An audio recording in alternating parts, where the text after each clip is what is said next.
Hello, everyone. This is our group presentation. We chose the fairy tale The Three Little Pigs, and your presenters are Emily and Melanie. I'm gonna start off by explaining what we know so far with this fairy tale. So just by listening to the name, The Three Little Pigs, you already probably are familiar with it because, like me, it's part of your childhood, and we grew up listening to or actually reading this fairy tale.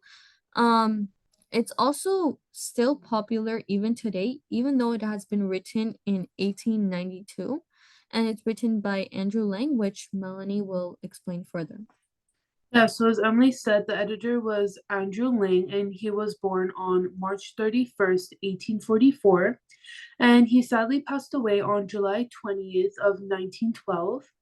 The education he received was at St. Andrews University, Balliol College, Oxford, and Merton College. He was praised a lot for his 12-volume collection of fairy tales, and unfortunately, the Three Little Pigs fairy tale was not a part of this 12-volume collection, but it was still very popular and still known till this day. So, some upcoming topics that we will discuss further in this presentation include the summary of the fairy tale. So, we're going to give like a glimpse of what the fairy tale is about, specifically the UK version. And speaking of versions, we're going to also compare and contrast the US version and the UK version. The US version is the one we grew up mostly listening to if you were born in the US. And we're also going to go over the meaning behind the story. So, in part one, I'm going to give some background. So, there were three little pigs, Brownie, Whitey, and Blackie. Brownie made a house out of mud, while Whitey made a house out of cabbage. And lastly, Blackie made a house out of brick. So, before the mother's passing, she wished for all three of her pigs to build a house, and they got to choose what material they wanted. So at the end of the day, the three little pigs chose their material, and they can't really complain about what they chose because it was their idea. So can't really do anything about it after they get their material. Mhm. So after the mother piggy's passing, the pigs went on and lived in their own separate houses. Then one day, the fox comes to Brownie's house and Whitey's house. And if you remember, Melanie mentioned that Brownie's the one that made the mud house and Whitey's the one that made the cabbage house. And since those houses are not really that stable, the fox attacks both Brownie and Whitey and takes both of those piggies to Foxy's house. Then the next day, the fox tries to go ahead and attack Blackie's house, but he sees that he can't because it's made out of brick, so it's very stable. So he goes through the chimney, but what the fox doesn't know is that the chimney is lit. So once he goes down, he gets burnt and he dies. And that makes Blackie save the day and goes back to the fox's house and gets Whitey and Brownie and goes back to Blackie's house and they live happily ever after. So looking back, there's two different perspectives, one from when we were younger and one from when we're older. When we're younger, we just think of this as a normal fairy tale, something very innocent and not vulgar at all. But when you get older, you start to notice little things that you didn't notice before. Like in the UK version, there was violence and racism. And if you were little, when you watched this when you were little, you wouldn't really think of anything like that because to you it's just three little piggies building their house and kind of living in that scenario, you know? But when you get older, you start to think more in depth about what is like you start analyzing the fairy tale and really like thinking other things rather than just the innocent version from when you were younger.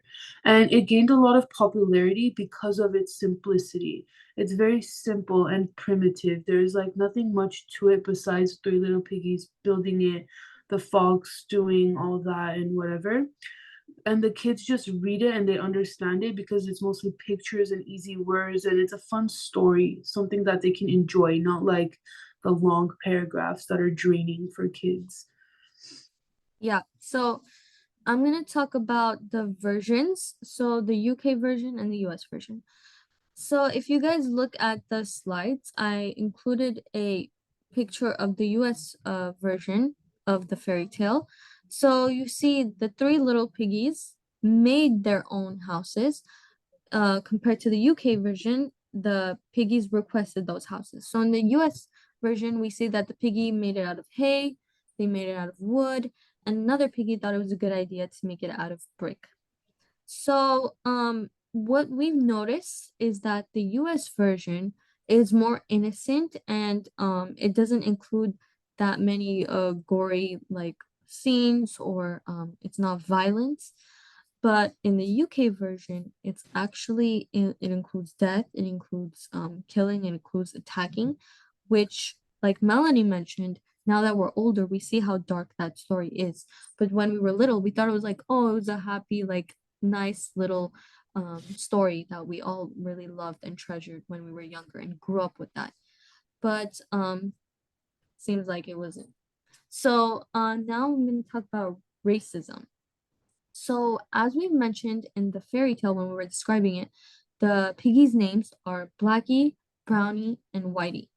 And now that we're older, we're like, oh, that's kind of context to like black, white, and brown.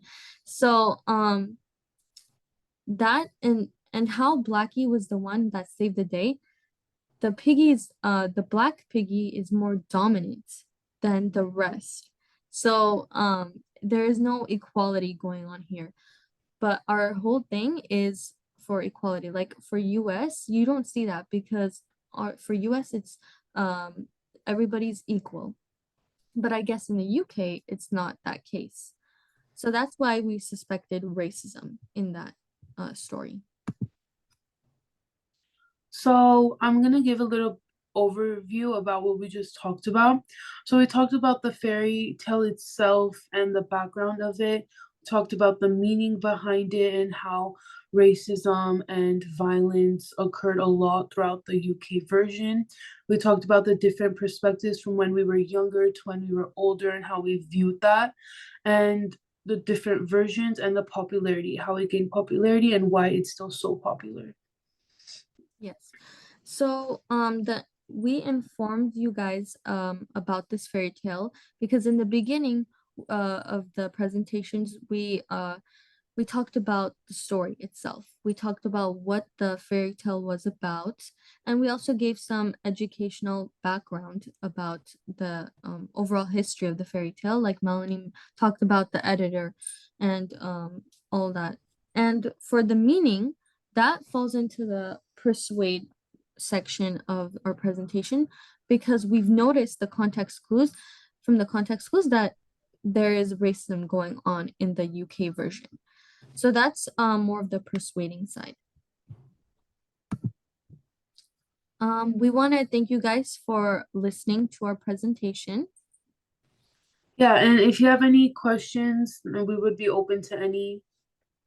Yes, but other than that, we thank you for listening and have a great day.